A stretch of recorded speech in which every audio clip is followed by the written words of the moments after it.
Buenos días. Nos da mucho gusto estar en Yucatán. Ya llevamos a cabo la reunión de seguridad.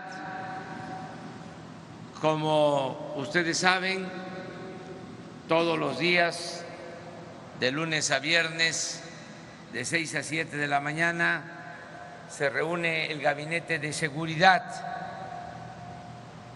Siempre lo hacemos en Palacio Nacional, en la Ciudad de México, y en ocasiones se lleva a cabo esta reunión en los estados para conocer de cerca lo que está sucediendo en esta materia en cada uno de los estados del país y escuchar el informe de las autoridades locales, en especial de los gobernadores, porque esta es una labor conjunta, el que haya paz, que haya tranquilidad en el país. Ahora nos tocó estar aquí en Yucatán, celebrar la reunión de seguridad, y es algo muy satisfactorio el poder informar que este es un estado seguro, un estado en donde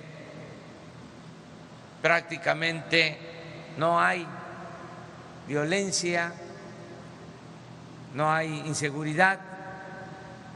Es un ejemplo a seguir. Todo esto lo han logrado fundamentalmente las autoridades de Yucatán en estos últimos tiempos. Es destacado, reconocido el trabajo del gobernador de Yucatán, Mauricio Vila, y de sus colaboradores, los servidores públicos que atienden esta materia, los encargados de la seguridad. En el caso de Yucatán es para recoger lecciones, enseñanzas de cómo se debe de actuar para garantizar la paz a los ciudadanos. Vamos a escuchar el reporte del ciudadano gobernador y posteriormente el general Luis Crescencio Sandoval, secretario de la Defensa, va también a informar sobre el tema de seguridad. Posteriormente abrimos para la sesión de preguntas y respuestas. Pues vamos a escuchar al gobernador de Yucatán.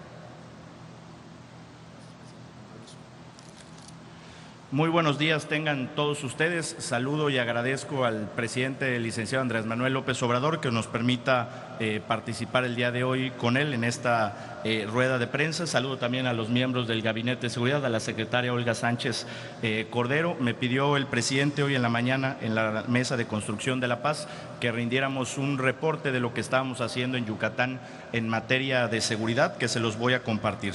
Le compartimos al presidente de la República los principales indicadores de medición del estado de seguridad en Yucatán, donde afortunadamente nos encontramos entre entre los estados más seguros de todo el país. También le presentamos al presidente cómo está operando nuestra policía estatal.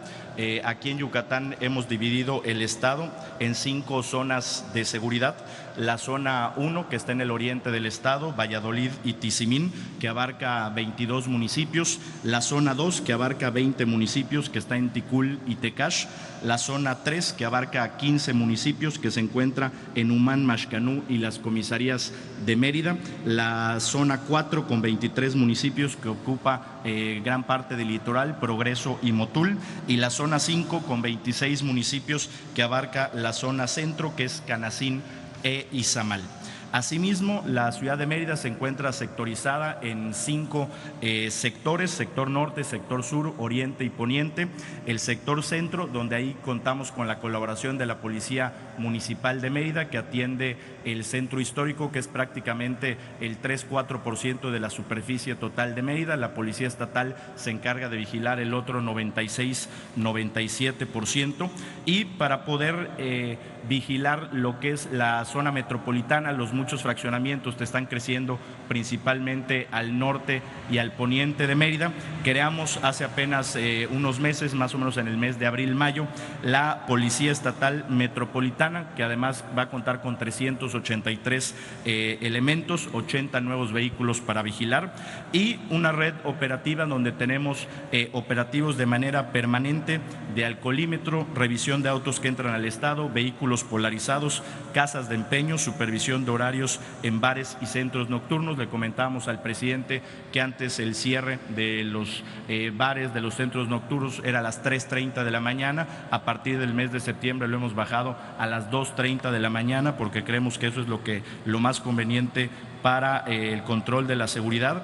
Y pues también le hemos comentado al presidente que hemos iniciado un programa que se llama Yucatán Seguro, donde le pedimos una autorización al Congreso del Estado para lograr hacer una inversión de alrededor de 2.600 millones, que nos va a permitir lo siguiente.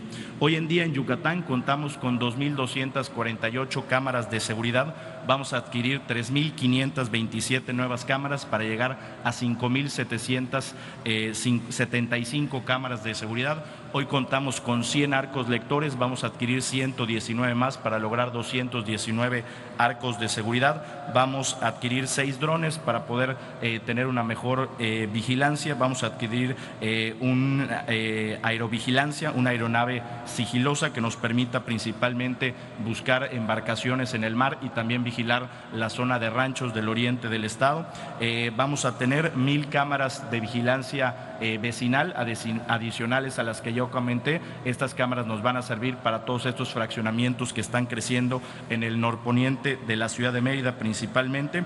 Vamos a instalar 50 botones de pánico en los lugares más concurridos de la ciudad de Mérida y de algunos otros municipios. Nuestro central de mando va a pasar de una tecnología C4 a una tecnología C5I, y nuestra policía costera va a adquirir 4 lanchas rápidas nuevas para poder coadyuvar en la vigilancia de nuestra costa, especialmente con la Marina. Tenemos 387 kilómetros de costa. Vamos a invertir en una tecnología de semaforización inteligente de 504 cruceros con semáforos en la ciudad de Mérida, que se va a manejar desde el centro de control C5, y también una modernización de los centros de monitoreo regional de las 4 zonas, además de la ciudad de Mérida que ya les comenté. Platicábamos con el presidente que aquí en Yucatán estamos haciendo un esfuerzo muy importante para poder dignificar a nuestras policías con sueldos dignos. Estamos trabajando también en un esquema de becas para los hijos de policías. A partir de agosto, todos los hijos de policías que quieran estudiar en una universidad pública o privada cuentan con una beca del 100%, además de un apoyo bimestral de 2.600 pesos para sus gastos de transportación y de alimentación. Y algo que nos da mucho orgullo es el tema de la capacitación continua. Comentábamos hace un momento en la mesa de seguridad que en lo que va de este año han sido graduados policías que están en activo, que trabajan en la policía y que se siguen capacitando, 350 policías como bachilleres en ciencias policiales, 200 técnicos superiores universitarios en seguridad pública y 50 como licenciados en Derecho. Además, aplicamos los más estrictos controles de confianza y también estamos trabajando muy fuertemente con el Infonavit, con Carlos Martínez, para ver la posibilidad de crear un esquema especial para policías, que podamos hacer una prueba piloto aquí en Yucatán, para tener un esquema a lo mejor un poco diferente al que tienen otros trabajadores, para poder apoyar a los policías para que puedan contar con vivienda. También este año incorporamos 277 nuevos cadetes a la Policía Estatal. Tenemos un 11% más de los policías que marca el estándar a nivel internacional. Y pues hoy en día tenemos una muy estrecha coordinación, y quiero aprovechar para agradecer al secretario de la Defensa, al secretario de Marina por la estrecha vinculación, y por supuesto al secretario Durazo de la Secretaría de Seguridad Pública, porque aquí en Yucatán estamos trabajando muy coordinadamente de la mano, también con la delegación de la Fiscalía General de la República, y la verdad que creo que es algo que nos ha dado muchísimo éxito en Yucatán. Por otro lado, aquí en Yucatán también estamos realizando la Mesa de Construcción de Paz, aquí con los mandos militares y navales que se encuentran en el Estado, y algo que estamos haciendo en Yucatán, que hemos platicado mucho con la secretaria Olga Sánchez Cordero, es un grupo multidisciplinario de justicia. Aquí lo que hacemos es que una vez a la semana nos reunimos la policía, la Fiscalía del Estado con el presidente del Tribunal Superior de Justicia, y lo que hacemos es ir delineando cada uno de las detenciones que tenemos. Ahí la policía nos explica cómo se hizo la detención, la Fiscalía nos explica cómo integra el expediente, y los jueces nos explican qué han sido las sentencias o el proceso en el que se encuentra el juicio. Esto nos permite tener una línea de comunicación muy estrecha, además de poder detectar quién es el que está fallando, si en este caso fue la policía, la Fiscalía o si fue algún juez, y también nos permite unificar criterios. Algo que nos dimos cuenta con este ejercicio es que muchas veces ni siquiera los jueces del Poder Judicial tienen los mismos criterios para casos iguales. Entonces, esto ha permitido que el Poder Judicial unifique sus criterios, pero que también los comparta con la Fiscalía y con la Policía, para que todos trabajemos en la misma sintonía, y es algo que nos ha dado muy buenos resultados. Le comentábamos aquí al presidente los riesgos que vemos a la seguridad en Yucatán. Uno, el delito de robo a casa, habitación. La ciudad de Mérida está creciendo mucho, principalmente en los fraccionamientos que están fuera del periférico. Este es un delito que se da común. Afortunadamente, robo sin violencia. El segundo es el tema del narcomenudeo, que estamos trabajando también en coordinación con la Fiscalía. El tercero, el tema de la pesca furtiva. Hemos platicado con la problemática que se tiene aquí en Yucatán, en la cual pues el presidente amablemente pues nos ha manifestado su apoyo. Y el cuarto, pues el tema de la frontera con nuestros vecinos estados de Quintana Roo y Campeche. Este es el informe que le rendimos hoy al presidente de la República, y le agradezco mucho al presidente que nos permite estar en esta rueda de prensa. Gracias, señor presidente.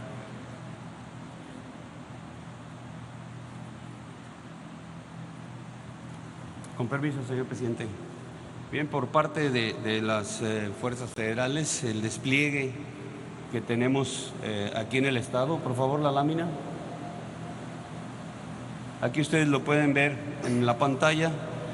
Tenemos un despliegue en total de casi 10,000 hombres. Por parte de la Secretaría de la Defensa tenemos 2,025 hombres, 100 en apoyo a la Guardia Nacional y el resto en servicios permanentes en el Estado.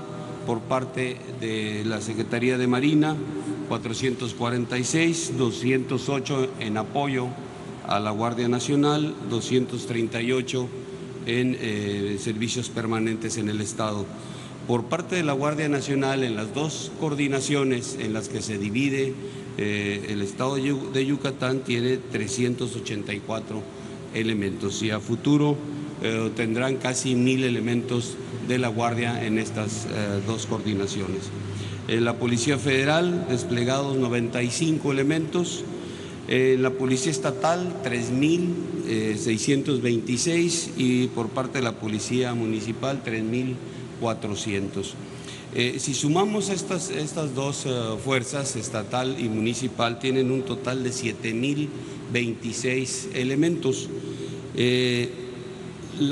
Y lo comparamos con la población total del estado son 2.096.212 habitantes, y si nos vamos a la media internacional que se marca en cuanto a la cantidad de policías por cada 100.000 habitantes, esta media establece que deben de ser 300 policías por cada 100.000 habitantes. Aquí el estado tiene 334 policías por cada 100.000, y como mencionaba el señor gobernador, hay un superávit de 11.52% de personal de seguridad. Y tomando la presencia de todas las fuerzas en el estado, tenemos 476 elementos de seguridad por cada 100.000 habitantes, un superávit de 58% en el estado. La que sigue, por favor. Dentro de los delitos que se presentan aquí en esta entidad, en Mérida, en el municipio de Mérida, es donde la mayoría está concentrado, obviamente porque aquí está casi la mitad de la población, pero los motivos van muy vinculados al narcomenudeo, que ya lo citó el gobernador, y si vemos las estadísticas en el país, tienen un 24%, el 24 lugar a nivel nacional si sumamos todos los delitos que se presentan, y un 32 lugar, el último, el más, ahora sí que el estado más seguro, si establecemos los homicidios dolosos. Entonces, es un estado con una seguridad envidiable en cuanto a lo que se presentan en las estadísticas. Muchas gracias.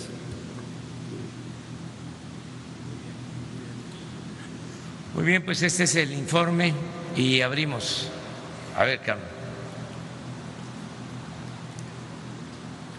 Gracias. Buenos días. Ay, perdón, muy alto. Buenos días a todos. Dos preguntas, presidente. Por un lado, quisiera saber qué opinión le merece el hecho de que esta madrugada, de hecho, hace unas cuantas horas, se aprobó en la Cámara de Diputados, ya en lo general y en lo particular, toda esta normatividad secundaria relacionada con la ley educativa. Hubo mucho debate, hubo muchos planteamientos de parte de la oposición que han considerado que se le está pues dando manga ancha a la CENTE, sobre todo que se le están cumpliendo sus deseos de controlar en el país prácticamente las plazas, o por lo menos de tener participación para el criterio con el que se están considerando el otorgamiento de las plazas.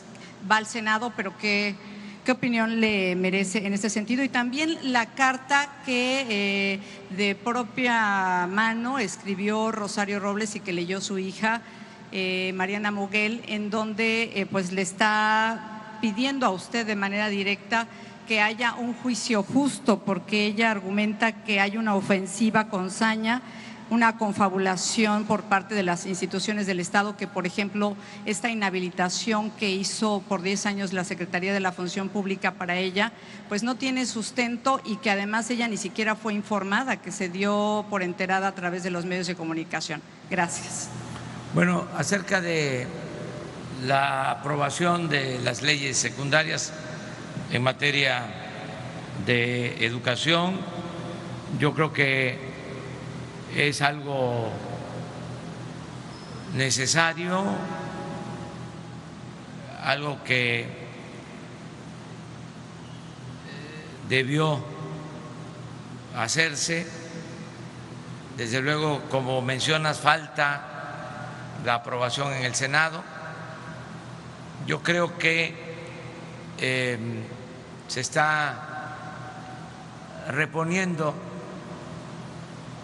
el procedimiento. Nunca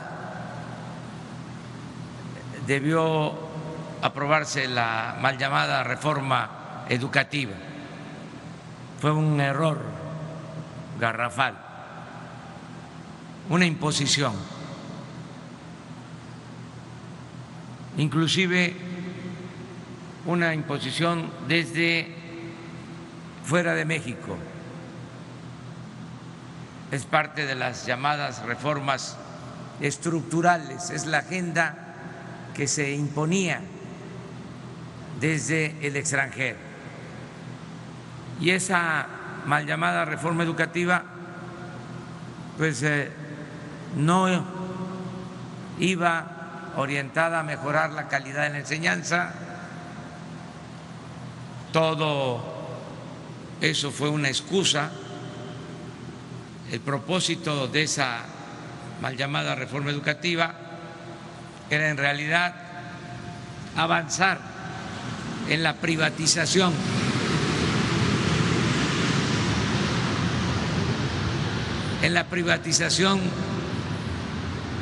de la educación y someter al magisterio. Fue muy injusto el que se culpara a los maestros de la baja calidad educativa, porque los problemas de la educación tienen que ver con varios factores y en términos de propaganda se enfocó la campaña en contra de los maestros, se desprestigió a maestras, a maestros, como nunca había sucedido en nuestro país. Y hay constancia de que el gobierno destinó dinero del presupuesto para financiar esas campañas de desprestigio al magisterio. Entonces, lo que ahora se está haciendo en lo que corresponde al Ejecutivo, el enviar esta iniciativa de reforma, y en lo que tiene que ver con el Poder Legislativo es corregir este error que se cometió. No se avanzó nada en materia educativa, al contrario, solo se produjo discordia, confrontación, y eso ya no queremos que suceda. Yo espero que en el Senado se apruebe este conjunto de leyes secundarias para iniciar una etapa nueva, mejorar la educación, desde luego, pero no con medidas coercitivas, no privatizando, no convirtiendo la educación en un privilegio. La educación es un derecho del pueblo. ¿Qué se tiene que hacer? Pues garantizar el acceso a la educación a todos. Nosotros estamos cumpliendo porque como nunca en la historia se están entregando becas a estudiantes, sobre todo a estudiantes de familias de escasos recursos económicos. Es muy satisfactorio poder informar que 10 millones de estudiantes reciben becas. Eso es lo que ayuda. Y el que podamos tener pues un ambiente de concordia, de que no haya confrontación, que los maestros cumplan con su responsabilidad como lo han hecho siempre nuestras maestras, nuestros maestros. Aquí estoy en Yucatán y de este estado y de Campeche, de las normales, tan desprestigiadas en los últimos tiempos por el gobierno, surgieron los maestros que iban a todos los pueblos del sureste a enseñar. Yo tuve maestros de Yucatán, en Tabasco, y siempre el maestro era respetado. De repente, de manera absurda, irresponsable, se lanza una campaña en contra de los maestros. Recuerdo que hasta en las películas de Cantinflas se reconocía la labor del maestro, como se reconocía la labor del bombero, del policía, del barrendero, que eran servidores públicos que tenían el apoyo de los ciudadanos. De repente, estos tecnócratas neoliberales irresponsables empiezan a desprestigiar a profesionales, maestros, trabajadores, que son fundamental, son un tesoro del país, sus trabajadores, los trabajadores electricistas, los trabajadores petroleros, los maestros, los trabajadores del sector salud. Entonces, qué bien que se dio este paso. Desde luego hay polémica y qué bueno que se traten estos asuntos. Anteriormente era una vergüenza porque se aprobaban las leyes por unanimidad. Con todo respeto, había pues un control casi absoluto, y eso no tiene que ver nada con la democracia. Siempre pongo el ejemplo de que hubieron 3 años consecutivos en que el presupuesto se aprobó por unanimidad. Cuando era secretario de Hacienda Carstens, ¿cómo le hacía? Un mago para sacar el presupuesto por unanimidad. Estamos en tiempos nuevos. Ahora, si no hay mayoría, si no hay unanimidad, pues tampoco hay que preocuparse, porque esto tiene que ver con la democracia. Lo segundo,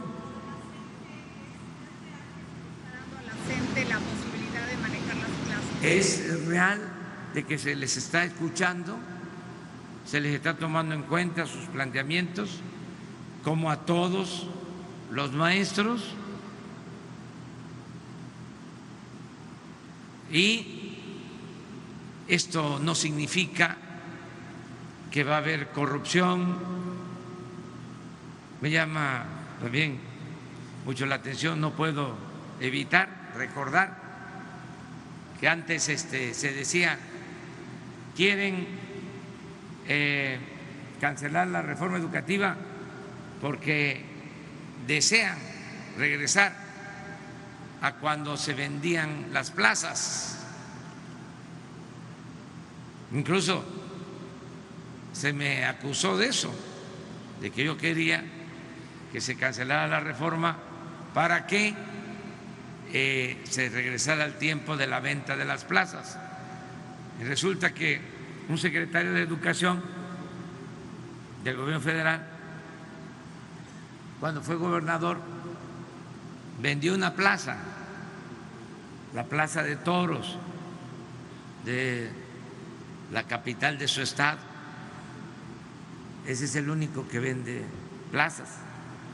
En este caso es otro asunto completamente distinto. No, es un sistema tripartito donde participa el sindicato, porque tienen derecho a hacerlo, no solo la CENTE, el CENTE, la representación de los maestros en general, participa el gobierno del Estado y participa el gobierno federal, es tripartito. Y hay un proceso, lo que se definió y tampoco les gustó, pero ni modo, es de que no se van a cerrar las escuelas normales como lo venían haciendo, se van a reabrir inclusive escuelas normales como el Meche en Hidalgo y otras normales, y los egresados de las escuelas normales van a tener derecho a sus bases, van a tener garantizado su trabajo. Eso tampoco les gustó, pero si se tiene una escuela normal, si estudian para maestros y terminan, ¿por qué no van a ser contratados? ¿Por qué no van a ser maestros? Ponía yo el ejemplo del ejército, se inscriben en el colegio militar y terminan de subtenientes y son contratados para trabajar en las labores que tienen que ver con la seguridad y la defensa. Es lo mismo en el caso de los maestros. La otra pregunta.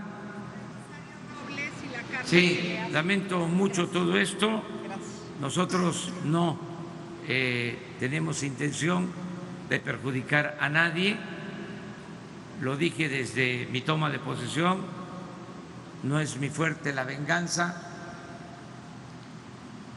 También no podemos detener procesos en curso, procesos iniciados.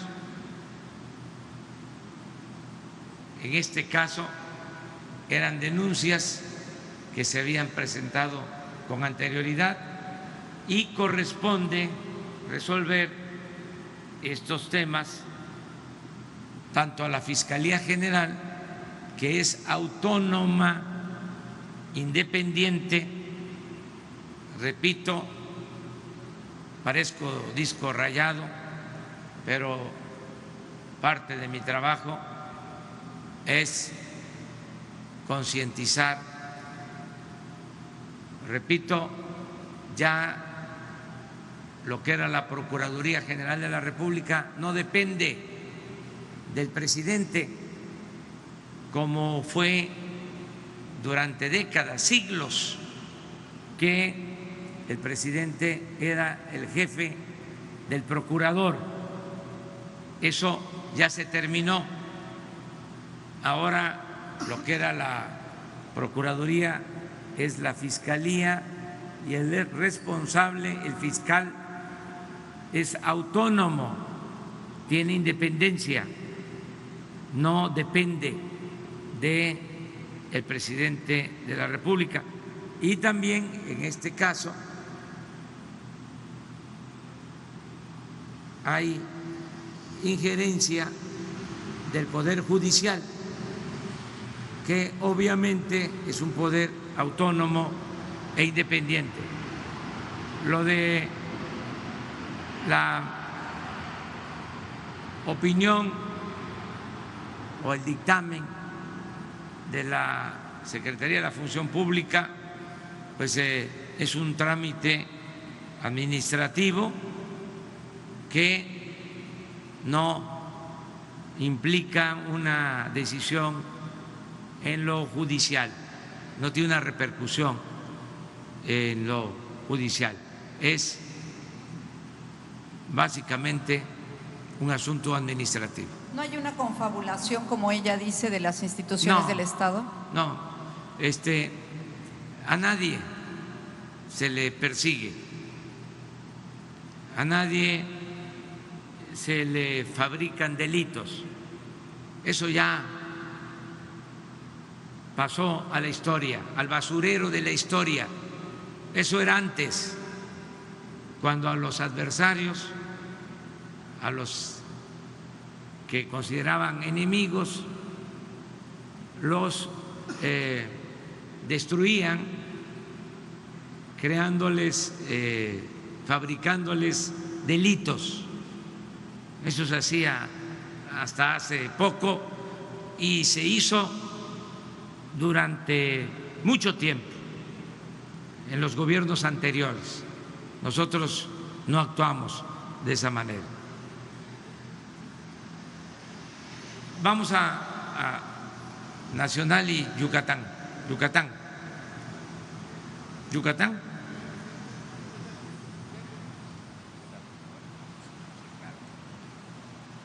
Buenos días, señor presidente. Juan Cruz Obando, del periódico Punto Medio de Mérida, Yucatán. Quiero decirle que ciertamente Yucatán pues, es un estado muy seguro. Yo tengo 21 años de vivir en Yucatán. Soy de Palenque, Chiapas, del ejido Chacamax. Y estoy muy orgulloso de vivir, lógicamente, aquí en Yucatán. Bueno, la pregunta que quiero hacerle es que ayer el presidente Santos, el expresidente Santos de Colombia, habló del tema del combate al narcotráfico y de la violencia que se vive en México y cómo ellos resolvieron o están resolviendo el problema en Colombia. Dijo que la única vía prácticamente que marcó para lograrlo es que se legalicen las drogas. En México, ¿qué se va a hacer en ese sentido y cuáles son los planes que hay para avanzar en ese sentido, si es que lo hay? ¿O qué planes tiene el gobierno federal para combatir, para acabar con la violencia, por así decirlo? Bueno, yo he sostenido que es un asunto que hay que tratar atendiendo varios aspectos. Primero, el que haya bienestar en la población. Esa es la base. Es muy importante y se refleja con mucha claridad en el caso de Yucatán el que se mantengan las tradiciones, las costumbres, que se fortalezca la cultura. Entre más cultura, menos delincuencia, y que no se vaya a malinterpretar, porque no es lo mismo cultura que educación. El pueblo de Yucatán tiene mucha cultura, como el pueblo de Oaxaca, como los pueblos de México en general, y está demostrado que en las comunidades donde se mantienen tradiciones, costumbres, donde hay ayuda mutua, hay menos inseguridad, menos violencia. Entonces es bienestar, fortalecer valores culturales, morales, espirituales, es no permitir la corrupción. Esta es otra enseñanza que se extrae de la experiencia de Yucatán. Aquí la policía no está dominada por la delincuencia, y eso es muy importante. Cuando la policía, los ministerios públicos, los jueces, los magistrados actúan con independencia, cuando no están sometidos a la delincuencia. Esa es otra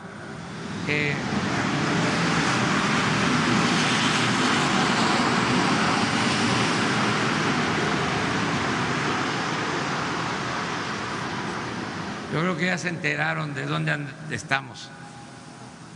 Bueno, decía que es muy importante marcar esa línea fronteriza entre autoridad y delincuencia.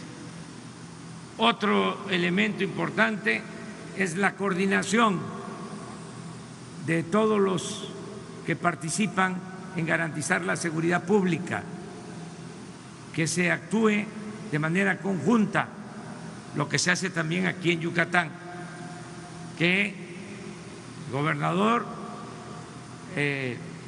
tiene buena relación con las Fuerzas Armadas, tiene muy buena relación respetando la autonomía que debe mantener la Fiscalía General en Yucatán, y tiene muy buena relación con el Poder Judicial en el Estado y en la Federación. El trabajar de manera conjunta, eso es muy importante. Si la policía actúa por su cuenta, la policía estatal, la municipal hace lo mismo, el ejército está por un lado, la marina por otro, la policía ministerial, y no hay una labor coordinada, no se avanza. Otro elemento es el que no se delegue este asunto que le importa tanto a la gente, sino que lo atienda personalmente la autoridad superior, en este caso el gobernador o el presidente. No es estar recibiendo reportes semanales, quincenales, no, es diario, estar recibiendo el parte de lo que sucede en el Estado o en el país. Es muy importante también el que haya campañas de información, de orientación a los jóvenes para que no se consuma droga, para que no aumente el consumo de droga, el que se combatan las adicciones. Esto ayuda mucho, porque por lo general en los últimos tiempos se hacía hasta apología de estos delitos o de estos ilícitos. Se exaltaba,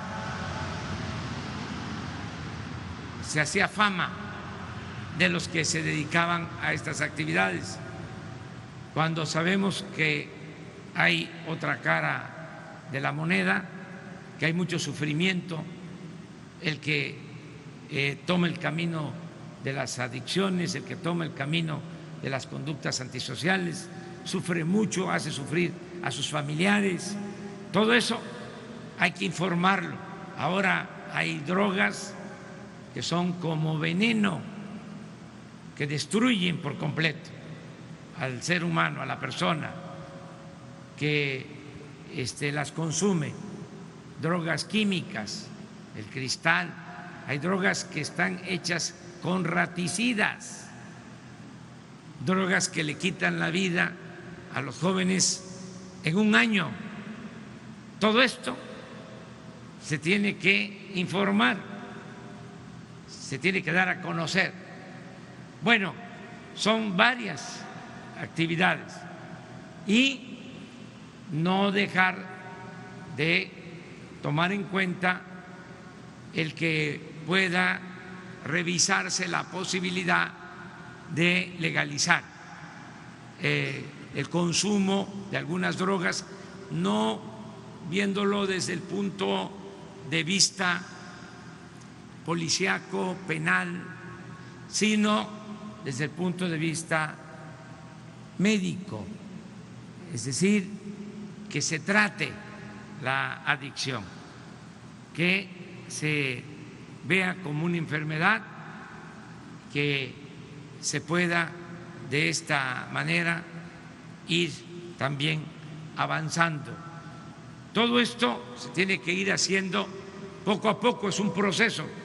Nosotros empezamos con lo que consideramos es la base de todo, que haya bienestar, que haya trabajo, que se atienda a los jóvenes, que tengan acceso a la educación, que sean atendidos.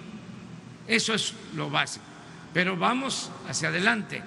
Poco a poco vamos a ir avanzando hasta lograr la pacificación del país. Señor presidente, gracias. Arturo Páramo, Grupo Imagen. Buenos días, secretarios, compañeros. Para hacer hincapié en este tema de las drogas, usted comentaba que se tiene que ver la posibilidad de alguna legalización desde el punto de vista médico. Hay un debate fuerte acerca de la legalización del ingrediente activo de la marihuana, que es el más común. ¿Esto usted lo vería bien que se llevara a cabo el uso del ingrediente activo en el tratamiento de enfermedades que requieren para calmar a pacientes de algunos padecimientos, epilepsia, por ejemplo? Hay un debate fuerte, de hecho llegó a la Suprema Corte la posibilidad de tenerlo disponible en el sistema médico. ¿Ese sería el camino, entrarle por ahí al debate y a la legalización? Y la otra, señor presidente, hoy entendemos que se va a reunir con el presidente electo de Guatemala. Ahí es para hablarle acerca de la propuesta del gobierno del desarrollo en Centroamérica. Si nos pudiera dar un poquito de detalles de dónde se van a llevar a cabo la reunión y si es la propuesta de los 300 millones también para Guatemala, como ha sido para los otros países de Centroamérica, la posición del gobierno de entregarles para empezar con el desarrollo del Sembrando Vida. Sí, bueno, no descarto la posibilidad de convocar a una consulta, una reflexión colectiva sobre este tema de la legalización de algunas drogas y sobre todo lo que tiene que ver con las drogas curativas o para atención médica. No descarto eso. Solo digo que ahora estamos aplicándonos en otros asuntos relacionados con garantizar la seguridad. No dejo de considerar que esto también es parte de la cadena para garantizar la paz y la tranquilidad. Es un eslabón, pero ahora estamos atendiendo lo que consideramos más importante, lo más prioritario, que es el que haya bienestar, el que no haya corrupción, el que se separe con claridad a la delincuencia de la autoridad, el que tengamos elementos suficientes para cuidar al pueblo. Esto que también es una enseñanza en Yucatán, de que tienen 2.200.000 habitantes y casi 8.000 policías. Vuelvo a repetirlo, aunque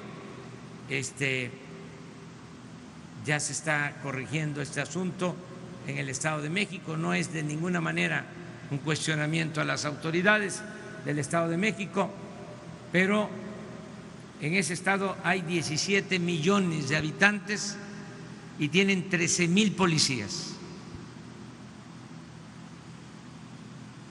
Entonces la presencia ayuda.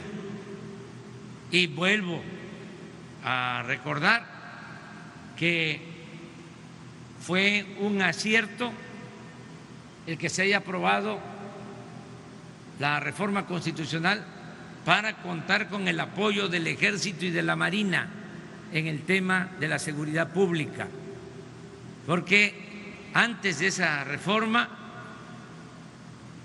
legalmente, el gobierno federal solo disponía de 10,000 elementos para todo el país. Era un despropósito, un absurdo. Imagínense, el principal problema, la inseguridad y la violencia, y se podía contar con 10,000 efectivos de la Policía Federal. Ahora es distinto. Contamos pues con 230,000 elementos de la Secretaría de la Defensa, con casi 70,000 marinos. Es una fuerza superior con instalaciones, sobre todo experiencia, profesionalismo, disciplina, lealtad a las instituciones, al pueblo.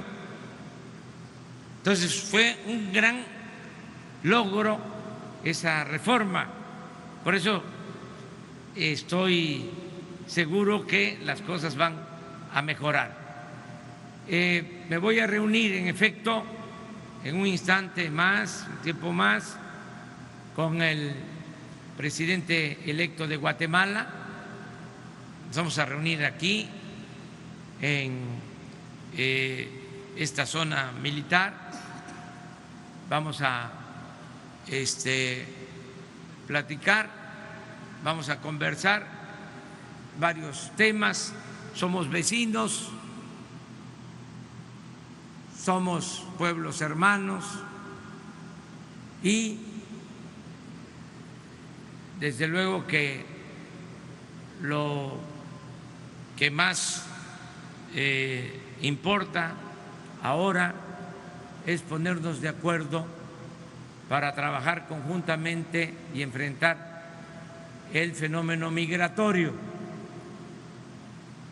Ustedes conocen cuál es el plan que ha propuesto México de ayudar a los países de Centroamérica y desarrollar el sur y el sureste de México para atemperar el fenómeno migratorio, ofreciendo actividades productivas, ofreciendo trabajo, bienestar, para que la gente no abandone sus lugares de origen, y ese planteamiento es el que vamos a tratar ahora.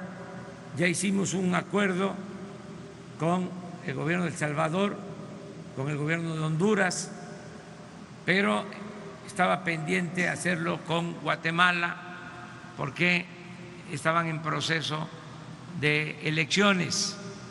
Ahora ya hay un presidente electo y nos vamos a reunir con ese propósito.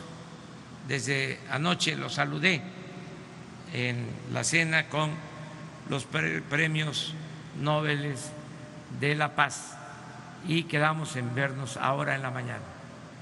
Yucatán.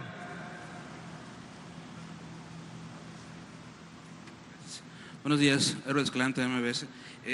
Presidente, sobre el proyecto del Tren Maya, aquí en Yucatán, investigadores de la UAD y de la UNAM y bueno, también activistas han hablado sobre los posibles impactos ambientales, sociales y culturales. ¿Había una posibilidad de echar atrás este proyecto en caso que alguna consulta con las comunidades mayablantes se pronuncien en contra de la obra?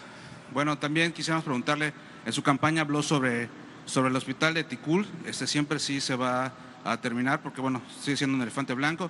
Y también, ¿qué va a pasar con el aeropuerto? Si ya decidieron si se va a ir a Humán, a Junucmá, ¿qué va a pasar con esta instalación, la base aérea, como por ejemplo, que está aquí? Sería eso, gracias. Bueno, en el caso del Tren Maya, la información que tengo es que es una obra aceptada por la mayoría de los habitantes de Yucatán, de Tabasco, de Chiapas, de Campeche y de Quintana Roo.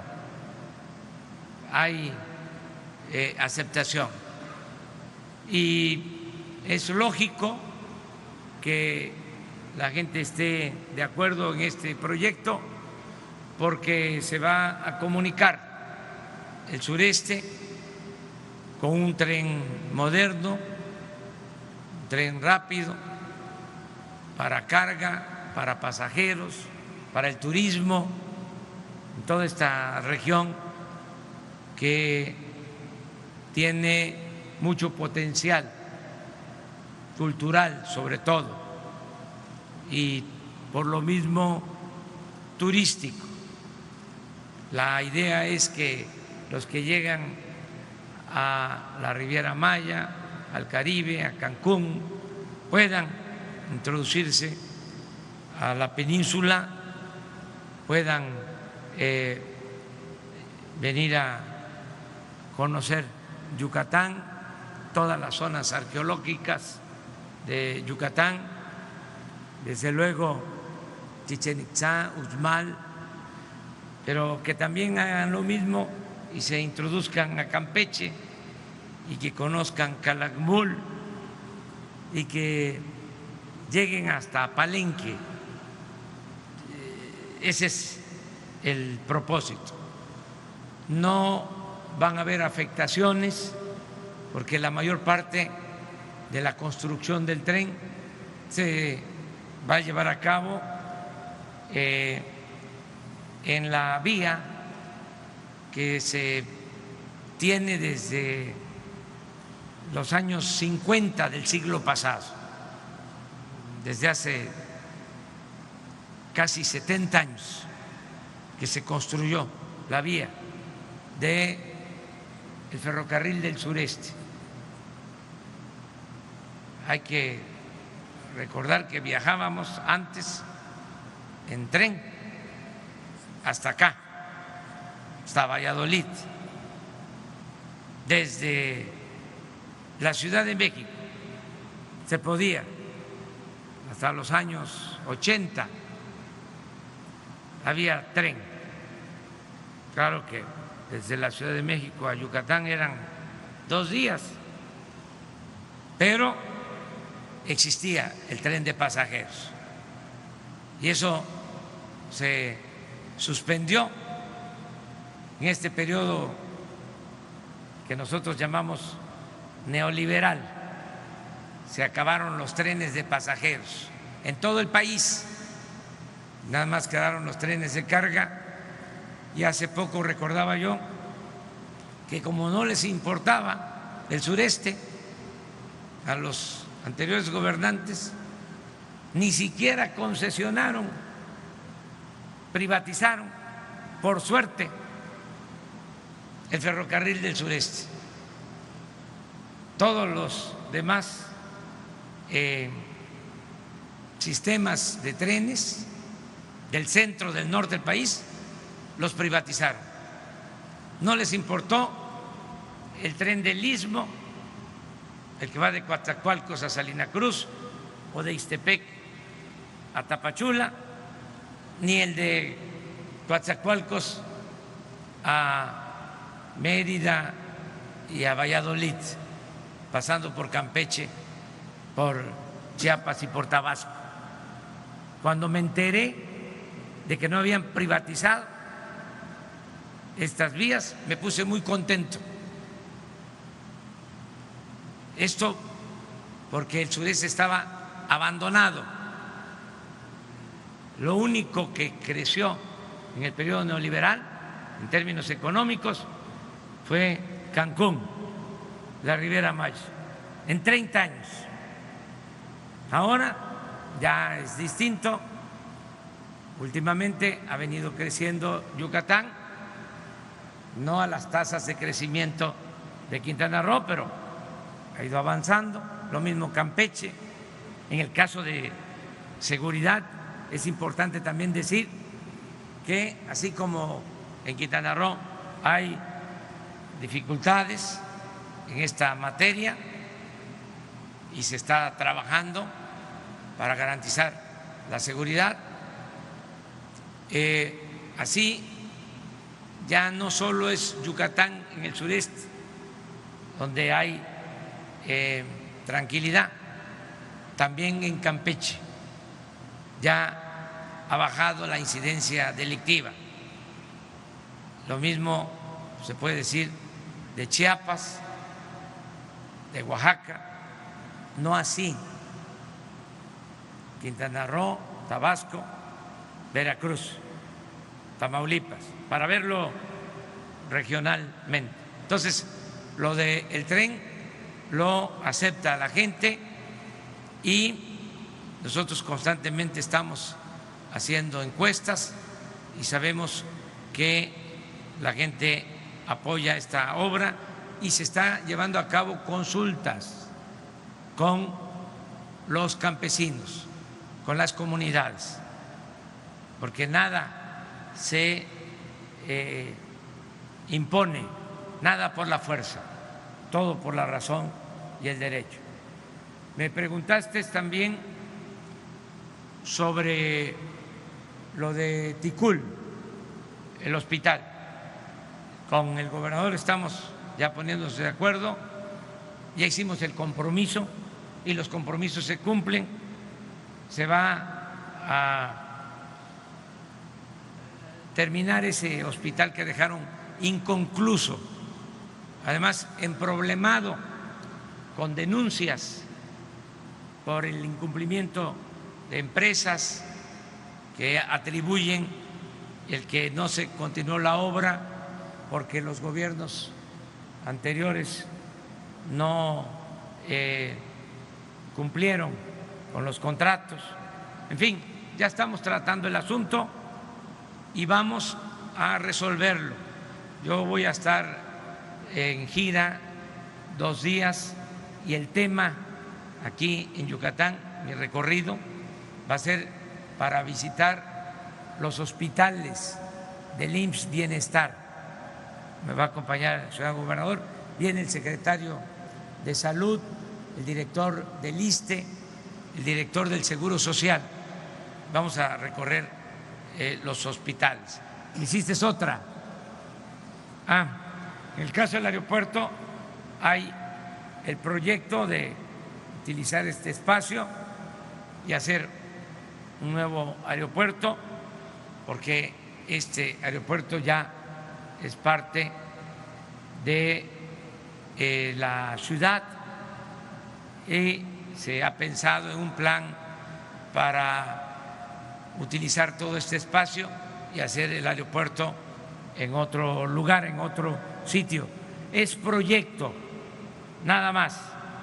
Se está viendo ahora que se está por tener ya el estudio de ingeniería básica del Tren Maya, la conveniencia de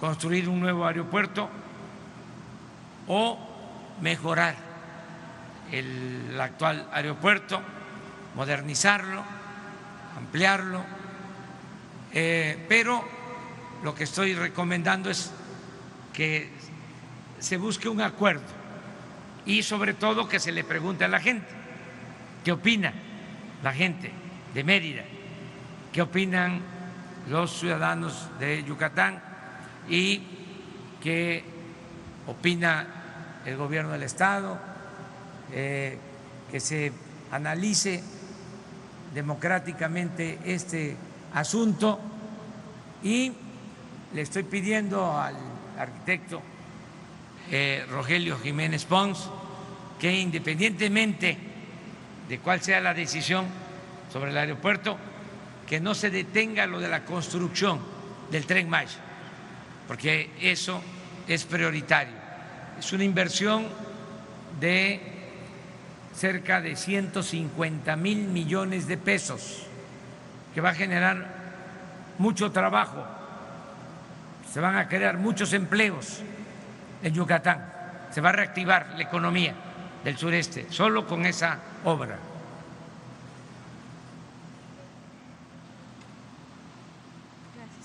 Buenos días, presidente, secretarios. Gabriela Jiménez del Sol de México. Preguntarle, ahora que está hablando del aeropuerto, el gobernador de Oaxaca en una entrevista nos adelantaba que va a venir el primer ministro de Singapur y que él, junto con algunos empresarios de este país, traen la propuesta de que ellos se harían cargo responsables del nuevo aeropuerto en Texcoco y que ellos estarían proponiendo que se continuara, que se retomara ese proyecto y que ellos asumirían todo el gasto. De ser así, ¿ustedes aceptarían esta propuesta, esta que están haciendo de que ellos lo reviven y asumen todo el gasto? Si fuera así, ¿ustedes aceptarían que se continuara este nuevo aeropuerto en Texcoco? No, primero no creo que sea cierto este planteamiento. No tenía información y creo que pues es una opinión, como hay muchas, que hay que respetar, pero no lo veo como un planteamiento serio. Lo que sí puedo decirles es de que ya el Poder Judicial está desechando los amparos y que como no hay razón, motivo, porque no se afecta el medio ambiente, ya pronto no va a haber ningún obstáculo legal y ya vamos a empezar a construir el aeropuerto Felipe Ángeles en la base aérea militar de Santa Lucía. Eso sí se los puedo decir, que ya tenemos el proyecto, tenemos las autorizaciones de impacto ambiental, se están resolviendo lo de los amparos y lo más importante, ya tenemos el dinero y no se va a requerir de inversión extranjera, se va a hacer con presupuesto público, con dinero de todos los mexicanos. Más o menos, ¿cuántos amparos son los que ya ha desechado el Poder Judicial? Se convirtió en deporte nacional presentar amparos en contra del aeropuerto de Santa Lucía. Los promovieron organizaciones como la de,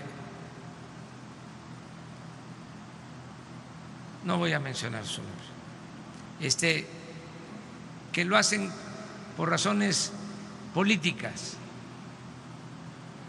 nada más por obstaculizar, pero se va avanzando, o sea, vamos a terminar esta obra, como dijimos, en el 2021.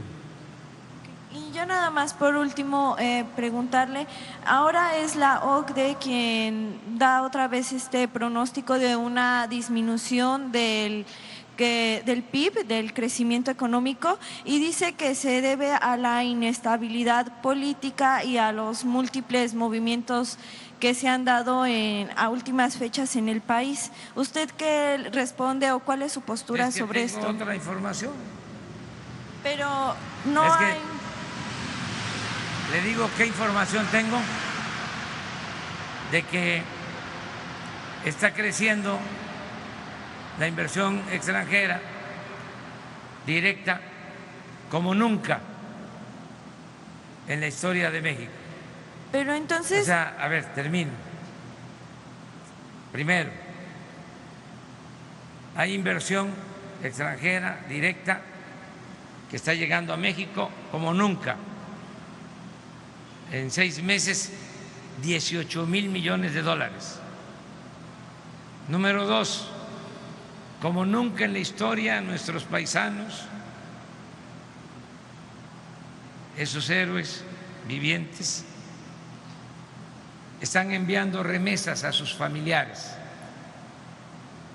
Vamos a llegar a 35,000 millones de dólares este año. 2, 3. Tenemos una inflación que no se había visto en los últimos 3 años, una inflación baja. 4, nuestra moneda, el peso, era hasta hace poco el primer lugar, ahora es el segundo lugar en fortaleza. Se ha apreciado con relación al dólar. Otro dato, ya se detuvo la caída en la producción de petróleo y ya empezamos a producir más petróleo. Otro dato,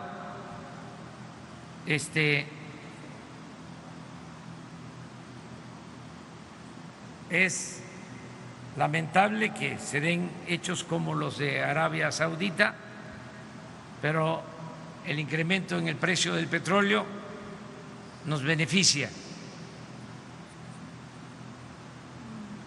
Otro dato, estamos produciendo más gasolinas en las refinerías de México. Otro dato, este año aumentó el salario mínimo como no había sucedido en 36 años. Otro dato, el salario promedio de este año es el más alto en la historia del país. Otro dato, estamos destinando 300,000 millones de pesos para beneficio de la gente humilde, de la gente pobre. Entonces vamos bien. ¿Qué pasa? Que pues siempre van a cuestionar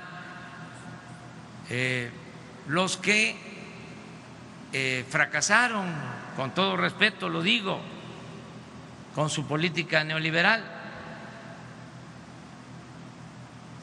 Entonces, ya no estamos en la época neoliberal.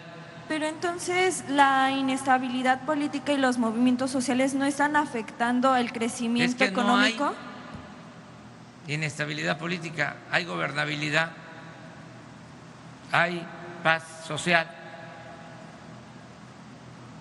Imagínense, acabamos de estar en el Zócalo. ¿Cómo era antes? ¿Cómo fue el año pasado? O el antepasado. Ponían un cerco para catear a todos los que iban al Zócalo. Ahora no hubo eso. La gente fue libre.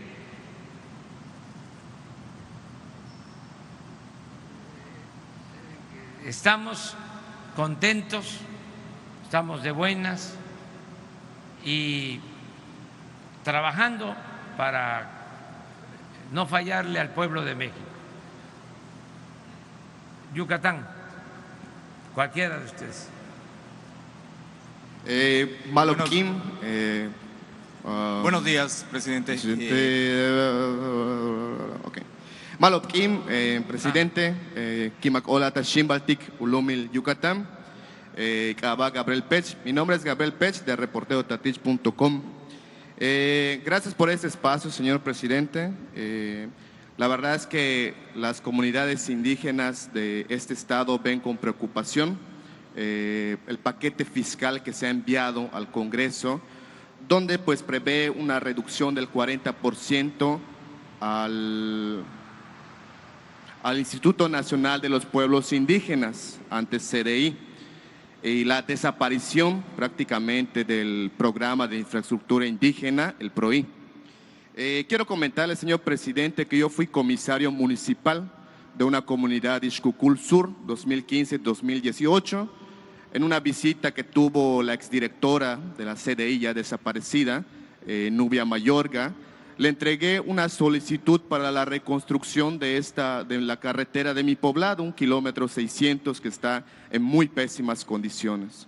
Me dio una cita en la Ciudad de México, en la oficina central, que es en el Xoco, no sé cómo se pronunciaría. Y pues no estuvo presente ninguna autoridad para atenderme. Hice todo el gasto, el viaje, todo para, pues con el compromiso de sacar adelante mi población. En ese sentido, señor presidente, yo le quiero hacer un cuestionamiento, porque pienso que también la labor periodística es una labor comprometida para con los vulnerables, en este caso los vulnerables de mi comunidad y de muchas comunidades. No sé si usted tenga el dato, señor presidente. Hay muchos municipios en extrema pobreza en el estado. Tachiú representaba hace algunos ayeres, ayeres me refiero a años, señor presidente, de uno de los municipios más pobres de toda América Latina, en México, ¿no?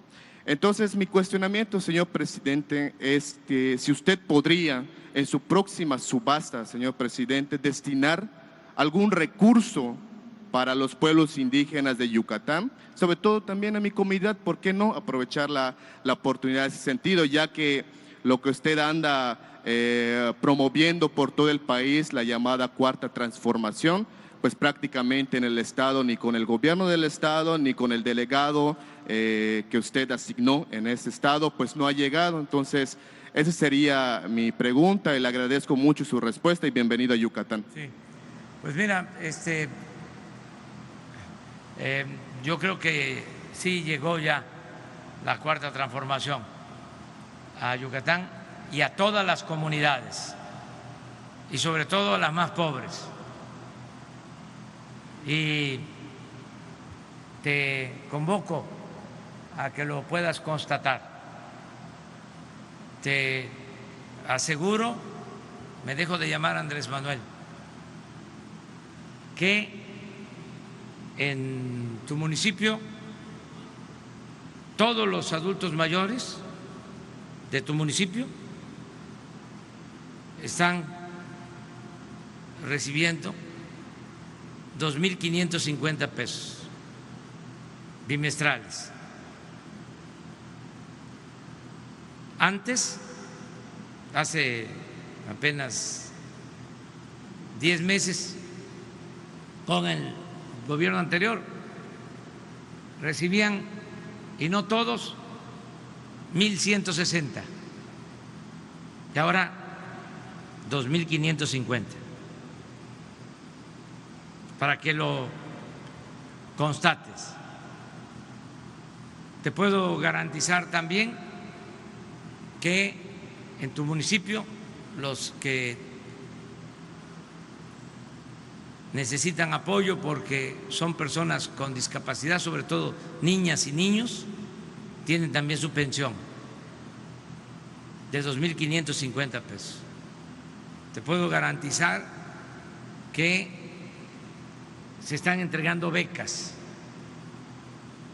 Te puedo decir que el gobierno federal en tu municipio está invirtiendo más que nunca en favor de los pobres. Lo que menciona sobre el Instituto de Pueblos Indígenas tiene que ver con la estructura burocrática, no tiene que ver con la inversión, con lo que va de manera directa a la gente. Es que ya ahora no se entrega el apoyo a intermediarios, sean de organizaciones sociales o del mismo gobierno. Lo que estamos haciendo es entregando el apoyo de manera directa para que no haya moche, para que no haya piquete de ojo, que le llegue completo a la gente. Pero de todas maneras, yo voy a revisar tu planteamiento y te respeto mucho, pero a veces es un asunto de comunicación. Ya en Yucatán se ha avanzado bastante y vamos a seguir apoyando. Se creó un instituto, tienes toda la razón, estás bien informado, un instituto que se llama Instituto para devolverle al pueblo lo robado. Y todo lo que antes se confiscaba, se le expropiaba a delincuentes comunes y de cuello blanco, no se transparentaba, no se sabía bien a dónde quedaba. Ahora todo eso se está devolviendo a la gente y se entrega en algunas ocasiones directo a los municipios más pobres, que es tu planteamiento. Vamos a ver en las próximas subastas de residencias, ranchos, aviones. Estamos por vender el avión presidencial, que ese sí no lo vamos a ver pasar por aquí porque ese avión es para machuchones, no lo tiene ni Donald Trump. El avión presidencial que ya está en venta en California. Entonces, de lo que se logre obtener por la venta de ese avión, se va a entregar a los pueblos. Y no solo por ese avión, se están vendiendo 72 aviones y helicópteros que usaban los altos funcionarios públicos, hasta para ir de compras, ir a jugar golf. No sé si ustedes se enteraron que en una ocasión, hace poco, estaban jugando golf y le llamaron a un alto funcionario público, un legislador, y le dijeron: vente a jugar golf. No, no voy a llegar. No, si llegas. Y utilizaron el campo Marte, y ahí bajó el helicóptero y subieron al personaje para llevarlo al campo de golf, a jugar golf en helicóptero oficial. Eso se acabó por completo. Bueno, una más.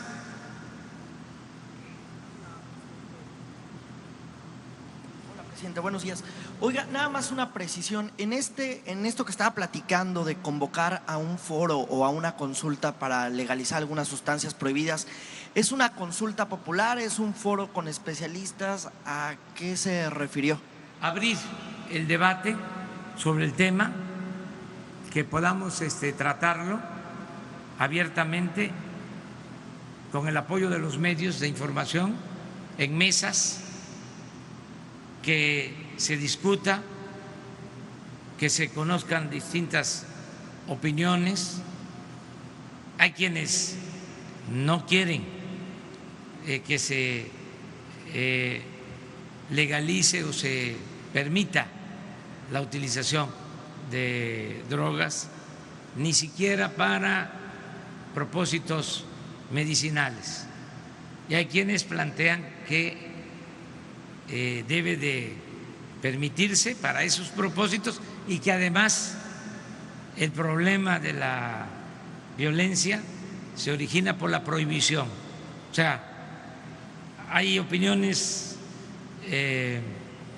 muy diversas, son un abanico de puntos de vista. Entonces, abrir el debate, que todo el mundo exponga, que se escuchen argumentos, el razonamiento de todos y luego tomamos una decisión. Pero todavía no lo podemos hacer. Yo no podría convocar todavía porque vamos paso por paso.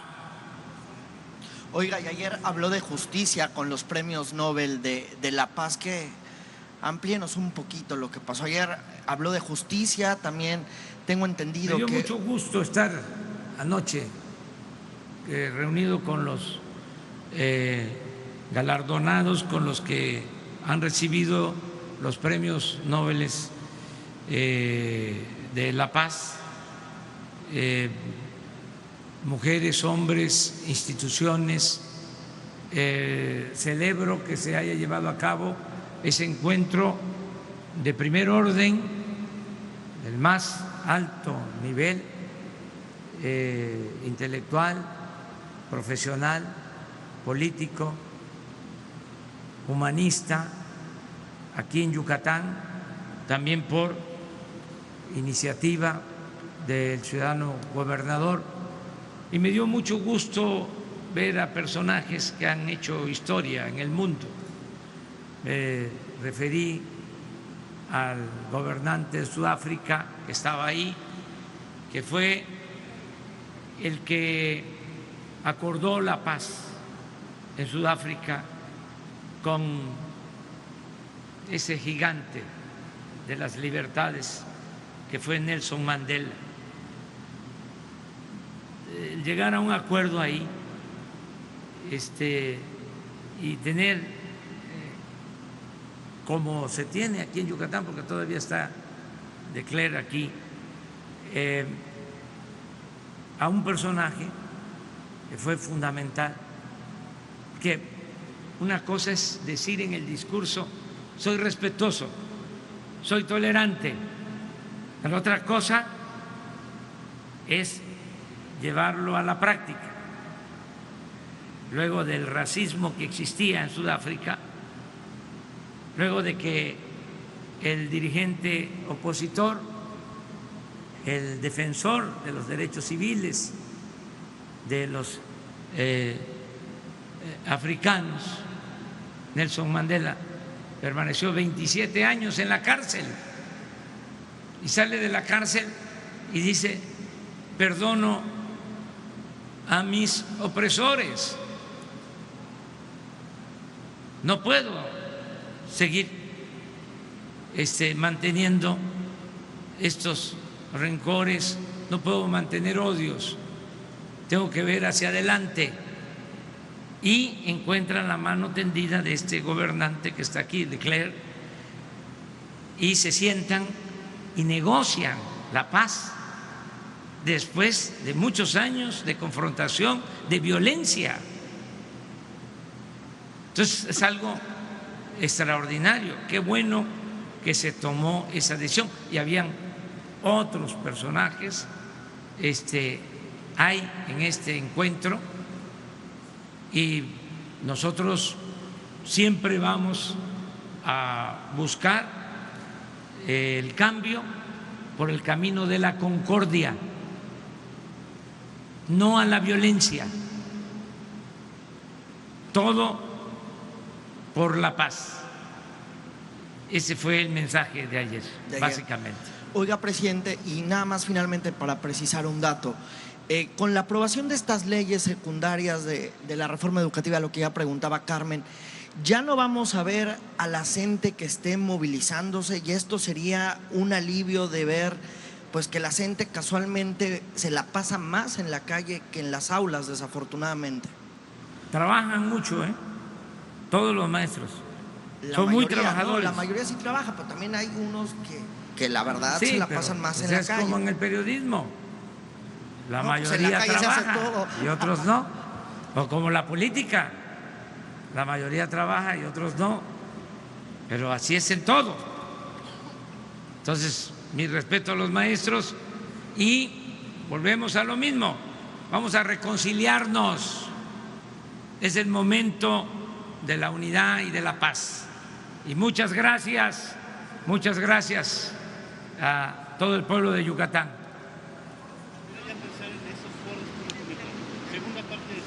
Sí, no, antes de eso. Vamos a esperar a que finalice este año, que tengamos un año de gobierno, que lo cumplimos el día 1 de diciembre. Vamos a hacer un informe, un corte, vamos a evaluar lo que hemos avanzado, lo que está todavía sin cumplir, cuáles son los compromisos pendientes, las asignaturas pendientes. Entonces vamos ahí a tomar una decisión. Yo espero que para el día 1 de diciembre sean muchos más los buenos resultados. Muchas gracias.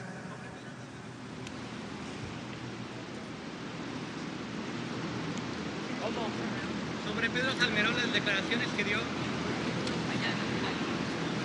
pero que me apunten. Gracias.